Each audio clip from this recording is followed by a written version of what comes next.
নজর রাখবো পরবর্তী সংবাদে। নির্বাচন চলাকালীন এবার ছত্তিশগড়ে মাওবাদী অভিযান চালিয়েছে সেনার পক্ষ থেকে এবং মাও অভিযানে বিজাপুরের জঙ্গলে নিকেশ হয়েছে 12 জন জঙ্গি। 8 ঘন্টার লড়াইয়ে গুরুতর আহত হয়েছেন 2 নিরাপত্তা রক্ষীও। ইতিমধ্যে যেহেতু দেশজুড়ে লোকসভা নির্বাচন চলছে এবং এই নির্বাচন চলাকালীন এবার মাওবাদী অভিযান চালিয়েছে সেনার পক্ষ থেকে। কি রয়েছে আপডেট জানবো বিস্তারিত। আমাদের সাথে রয়েছে প্রতিনিধি বিপ্লব চন্দ্র।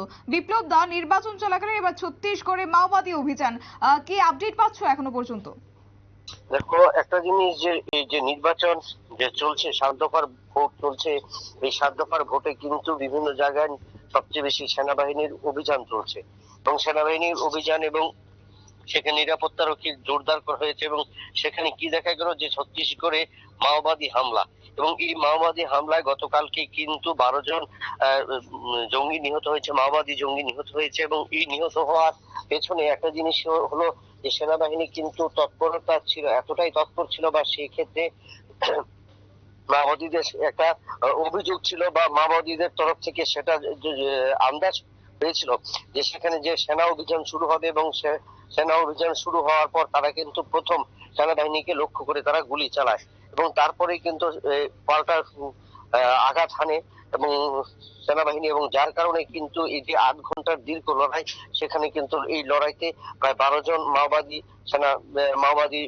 সব নিহত হয়েছে এবং এর আগে এই নিয়ে গত 1 বছরে অর্থাৎ গত এপ্রিল থেকে এখন পর্যন্ত প্রায় শতাধিক কিন্তু মাওবাদী নিহত হলো এবং এই ঘটনা কিন্তু অনেকটাই যে তাৎপর্যপূর্ণ বা এই যে ঘটনা সেনাবাহিনীর সাথে এই লড়াইয়ের ফলে যে আরো মাওবাদী যে আগামী দিনে নিহত হতে পারে বা সংঘর্ষে জড়াতে পারে তার কিন্তু একটা ইঙ্গিত পাওয়া গেল।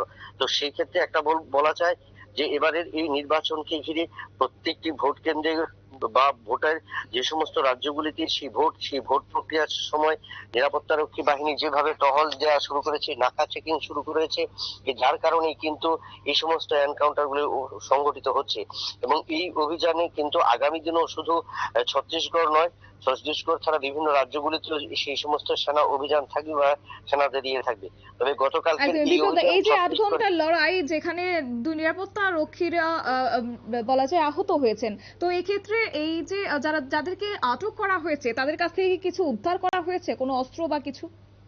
দেখো, পুলিশ অবশ্যই তাদের সবচেয়ে বেশি হলো যারা নিহত হয়েছে তাদের কাছ থেকে তো আর সংগ্রহিত হবেই, কিন্তু সেই ক্ষেত্রে এছাড়াও কি কোনো অস্ত্র সংগ্রহিত হয়েছে কিনা সেই সম্বন্ধে কিন্তু এখনো জানা যায়নি। কারণ ছত্তিশগড়ের এই বিজাপুর যে ঘটনা হয়েছে মাওবাদী, এই এলাকা কিন্তু অতীতে আমরা দেখেছি বিভিন্ন সন্ত্রাসবাদী বা সময় মাওবাদীরা কিন্তু একের পর এক নিরাপত্তা বাহিনীদের গুলি চালিয়েছিল।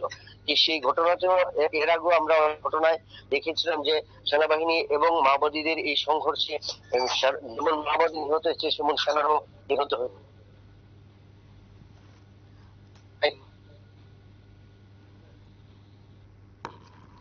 একেবারে আমাদের প্রতিনিধি তুলে ধরলো বিস্তারিত। এবং প্রায় 8 ঘন্টার লড়াইয়ে গুরুতর আহত হয়েছেন 2 নিরাপত্তা রক্ষী এবং যেখানে মাওবাদী অভিযানে মির্জাপুরের জঙ্গলে 12 জন জঙ্গি নিকেশ হয়েছে। তবে এই অভিযানের পর পুলিশ 12টি অস্ত্র উদ্ধার করেছে এবং উদ্ধার হওয়া অস্ত্রের তালিকায় প্রায় 12টি ব্যারেল গ্রেনেড লঞ্চার এবং 12টি বোর রাইফেল এবং মাজেল লোডিং রাইফেল উদ্ধার করতে সক্ষম হয়েছে সেনাবাহিনী। এবং নির্বাচন চলাকালীন ছত্তিশগড়ে এবার বড় মাওবাদী অভিযান। নিয়ে নিচ্ছি ছোট্ট একটি বিজ্ঞাপন বিরতি, সঙ্গে থাকুন।